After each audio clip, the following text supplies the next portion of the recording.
apologize this morning. I'm actually missing out on my normally scheduled church service, and that's something we rarely do as a family, but I felt that it was incredibly important to be here this morning. And so, in the same vein that the gentleman was just speaking about as it relates to putting people into principalities of order and power who have a Christian base for such a time as this, it's really never been more important. For those of you who haven't had an opportunity to meet me, my name is Melissa Atkinson. I'm 41 years old. My husband and I have 4 sons together, ages 23, 21, 10, and 3. So we have quite a spread there as it relates to the children. And when I met my husband, I was this single bachelorette traveling all over the world and all over the country in the private sector. Had never dated anybody with children. I met my husband and I thought, okay, he seems nice just to be a friend. We'll kind of keep him at a distance.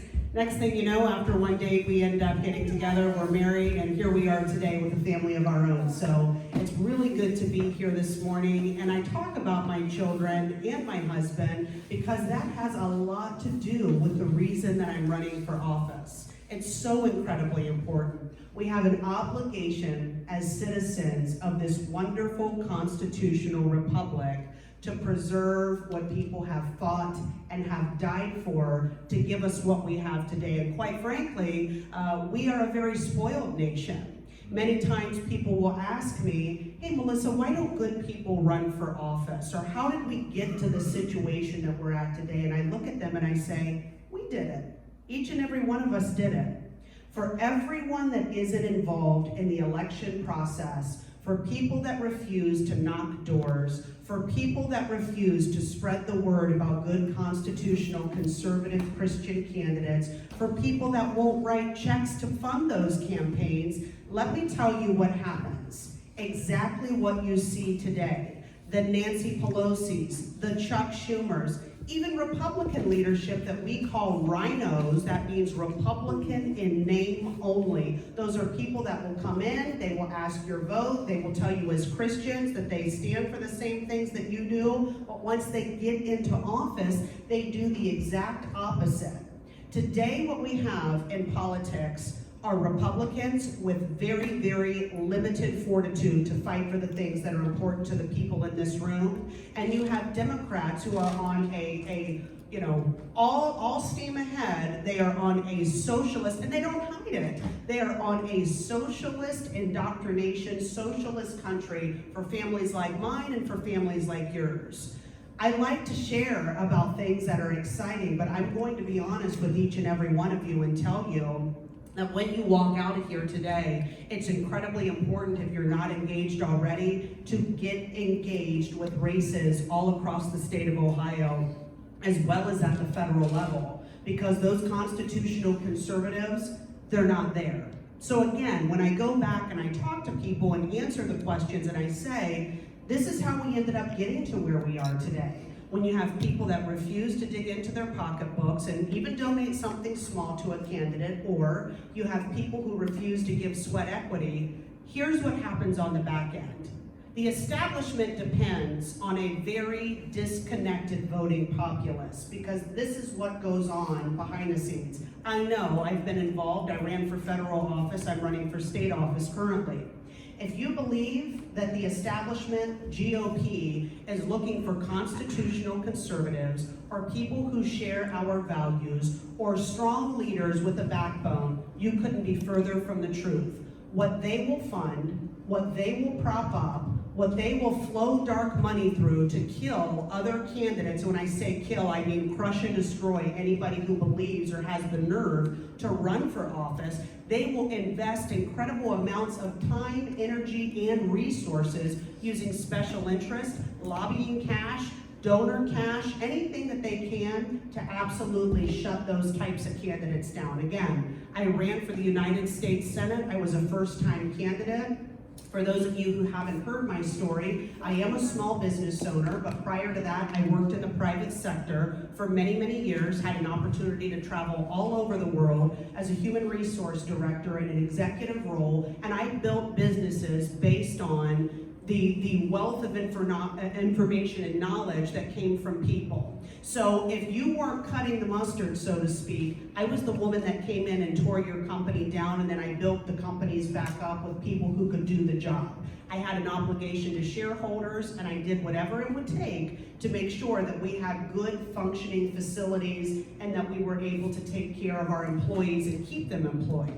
That's not how government works. There's a reason why Ohio leads the #1 when it comes to the opioid epidemic. We lead the charge. That's nothing to be proud of, and we've been in that position for quite some time.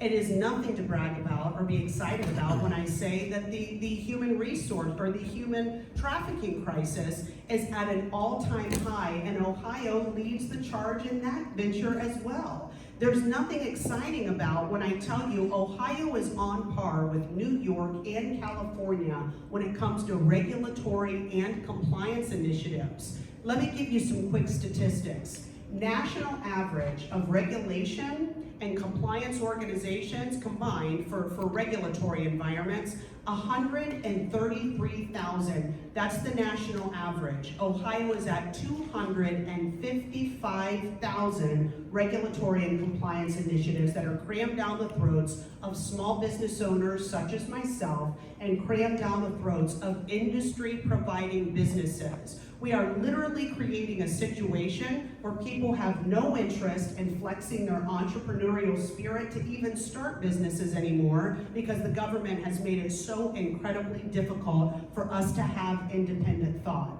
That is not the way that free market principles are supposed to be working. That is not the way that a constitutional republic that encourages free thought, thinking, and investment should be working. And we're going to do absolutely nothing until we get good folks elected into office. Now, primaries matter. For those of you who don't know what a primary is, I assume most of you do. The primary is, if I can liken it to the NFL draft, this is where you are looking at your Republican candidates and you're literally going to be picking out who you want to send down to the State House. Because in District 26, we are a Republican-dominated district. So a Republican will absolutely win this Senate seat for District 26.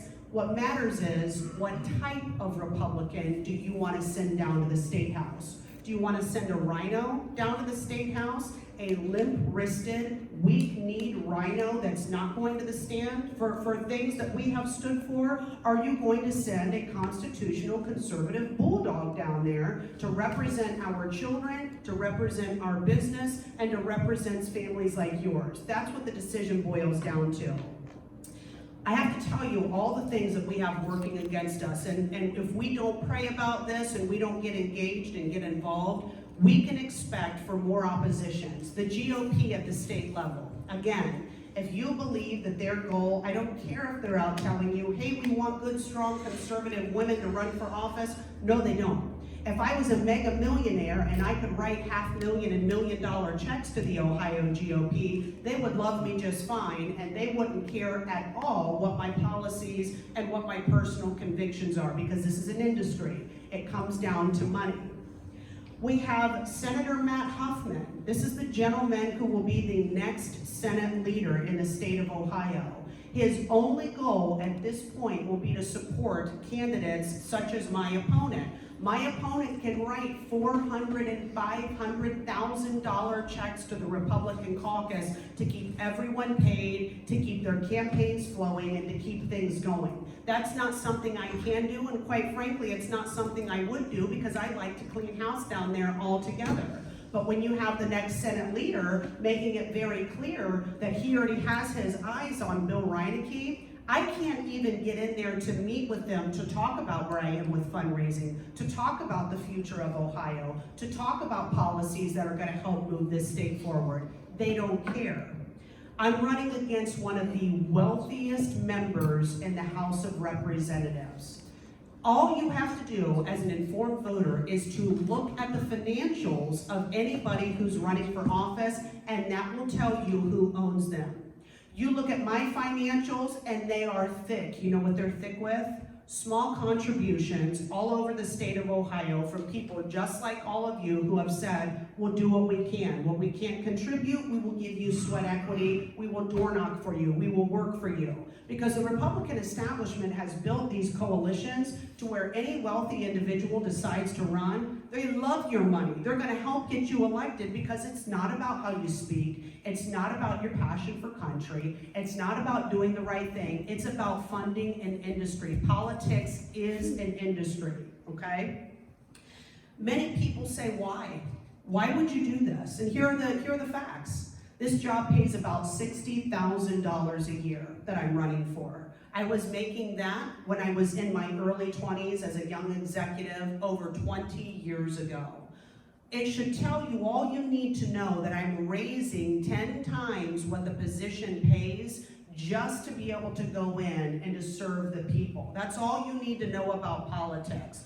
All that you need to know is why would a mega millionaire fight so hard to get into the General Assembly to take care of his special interest buddies and the things that matter? This means something completely different to those type of people than it means to the rest of us. We care about future generations. We don't want our children working and taxed to death to pay for people who will not contribute.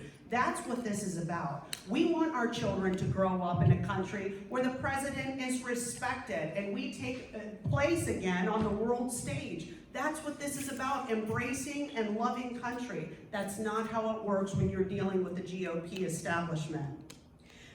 When we talk about running a campaign, and this is for any of you who are following candidates or you're interested, just understand, I have 2 small children still at home. I'm a small business owner. For me to run full-time for office, my husband has to step up to the plate, handle all my responsibilities that I handled with our small business that now goes on the shoulders of him, take care of our children day in and day out, be there each night to put them to bed, take care of our farm that we live on so that I can go out and I can run for office. I had a woman tell me the other night, well, you've got such a great personality and so much passion and you're wonderful with policy. That's all that it should take. And I said, you're right.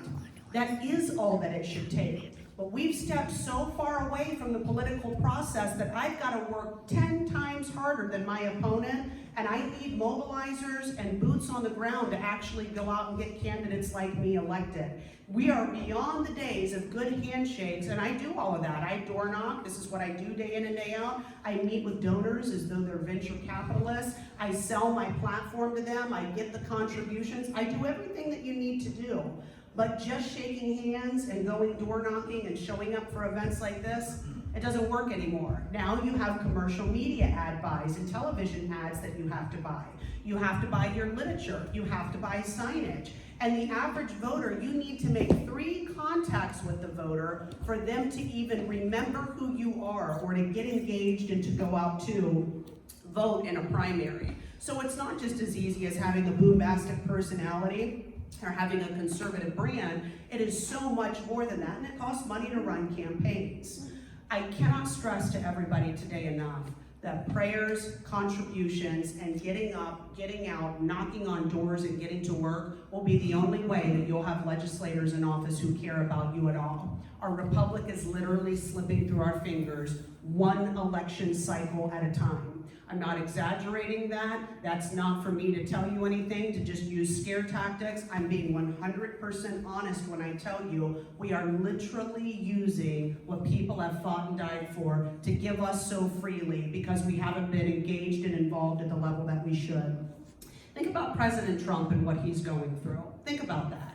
Since me announcing for office, I've had to sue people. I have had individuals coming out and saying outright lies about my husband and I. My children have been bullied. I have been followed at different events where people threaten me. If you don't understand or you don't remember, I was the woman that shut down the funding for the drag queen story hours here in the state of Ohio and was the face of that on the news at the national and local level. How happy do you think those individuals were with me to see me on national and local news saying, absolutely not, this is an inappropriate waste of taxpayer resources. You're not going to use our libraries for this. You're not going to use our taxpayer funds and resources for this. It will not happen. Do you know what that resulted in? That resulted in men who were dressed as women, pretending to be what I already am, threatening me at heinous and disgusting levels that you can't even imagine. That's where we are in this country. I had men that were the ages of my son who laces up in combat boots and goes off to war for this country, wearing high heels and threatening me because they were upset that I took their resources and children away from them. That's where we are. Just recently, we had another event right here in Marysville, Ohio, where we had a third grade teacher using crowdfunding to bring gender confusion and gender transition materials into the public school system. I shut that down and took the heat. Now, if this is what I can do as a public figure and someone who has the platform, what do you think that I'll do when I get down into the State House? I'm not being paid for this. I wasn't being paid for this work when President Trump invited me to the White House and Vice President Pence, and I met with them about the horrors of Obamacare that my family and I lived through. Those were things I was doing because I have a voice, and those who can do need to do. It's our obligation. God blessed me with the voice. He didn't give me much height, but he gave me a strong voice. He gave me conviction, and I know the difference and can distinguish between right and wrong, and this is what we need to do as a people. I will tell you that to move the needle and to get the types of policies that mean something to us, I need your commitment today. This is a 7-county race that I'm running in. So this is Union County, Morrow County, Marion County, Sandusky, Seneca, Wyandotte, and Crawford counties. If you know people in those counties, you need to be on the horn calling them, letting them know to get engaged for the March 17th primary. You need to tell people, hey, listen, we'd spend 10 or 15 bucks in line at a Starbucks or for a meal on a Friday night. Maybe we skip that Friday and we write this woman a check to help her with the cause. It's not fair to ask good candidates to second mortgage their home when we take on so much. We walk away from our businesses, we lose money. You can't ask people to sell all their resources and assets to be the hero of the day. We gotta work together, and I need your help. That's what I need from all of you today.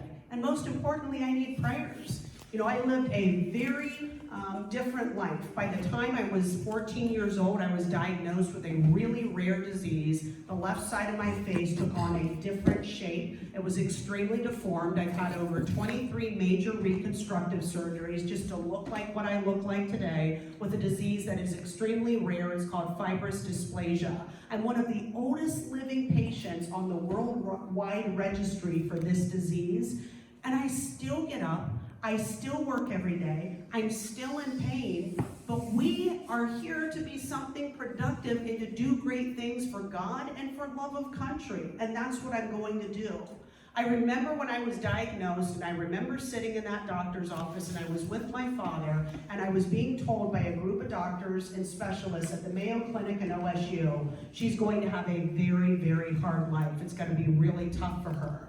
My dad was a UAW Republican factory worker, good, hard-working man, worked so hard he died at 45, but I remember being in the car driving home and my dad saying, nobody gets to determine what you're going to be, Melissa. Nobody gets to tell you how hard your life's going to be. Nothing's going to be easy, but you can do and be whatever you want. And I never forgot that, and I've done and I've been everything that I want to be.